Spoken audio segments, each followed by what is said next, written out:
আসসালামু আলাইকুম ভিউয়ার্স, আরেকটি গুরুত্বপূর্ণ সংবাদ সেটি হচ্ছে পুলিশের গাড়ির ধাক্কায় আহত এক নারীকে 1.3 মিলিয়ন পাউন্ড দিতে রাজি হয়েছে পুলিশ। জানা যায় যে এই ঘটনাটি 2019 সালে সাউথ লন্ডনে ঘটে। এই সময় পুলিশ জরুরি কাজে গাড়ি নিয়ে রাস্তা দিয়ে যাচ্ছিল।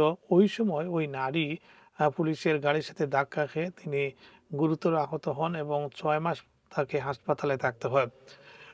তার আহত মানে গুরুতর আহত হওয়ার কারণে তিনি কাজকর্ম করতে পারবেন না এবং কি তার স্বাভাবিক জীবনে ফিরতে পারবেন না। এই ঘটনার পর তিনি মামলা করলে পুলিশ পরবর্তীতে 2024 সালে আপোষে মামলাটি তুলে নেওয়ার আ চেষ্টা করে এবং এতে উভয় পক্ষ সম্মত হন এবং ১.৩ মিলিয়ন পাউন্ড দিতে রাজি হয়।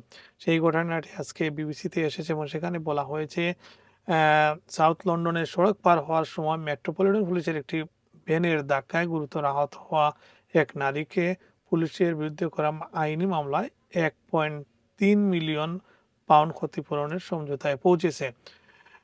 আইনি কারণে ওই নারীর পরিচয় প্রকাশ করা হয়নি। শুধু বলা হয়েছে 2019 সালে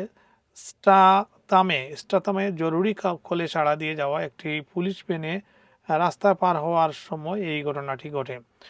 মঙ্গলবার হাইকোর্টে নারীর পক্ষে আইনজীবী গাইলস মুনি খেসি জানান যে দুর্ঘটনায় তার মক্কেল গুরুতর মাথায় আঘাতপ্রাপ্ত হয়েছিলেন। সমঝোতা অনুমোদন করলে বিচারক বলেন দুর্ঘটনার পর ওই নারী প্রায় 6 মাস হাসপাতালে ছিলেন।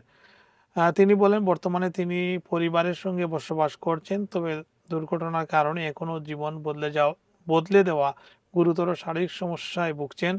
তিনি আর কখনো কাজ করতে বা স্বাধীনভাবে জীবনযাপন করতে পারবেন না। আদালতে জানানো হয় 2024 সালে উভয় পক্ষ সম্মত হয় যে দুর্ঘটনার জন্য ওই নারী আংশিকভাবে দায়ী ছিলেন। এ কারণে তাকে মোট ক্ষতিপূরণের 40% প্রদান করা হবে। আইনজীবী মুনি বলেন ক্ষতিপূরণের অর্থ ব্যবহার করে নারী তার পরিবারের এমন একটি বাড়ি কিনতে চান যা তার দীর্ঘমেয়াদী পরিচর্যার জন্য উপযোগী।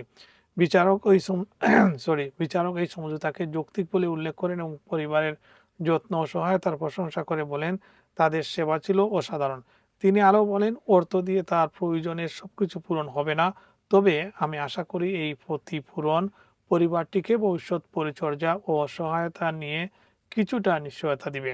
মেট্রোপলিটন পুলিশের পক্ষে আইনজীবী অ্যাডাম ক্লেমেন্স আদালতে নারী ও তার পরিবারের জন্য আগামী দিনের সর্বোত্তম শুভকামনা করেন। ভিউয়ার্স, এই ছিল আপডেট। আর পরবর্তী নিউজে আবারও কথা হবে।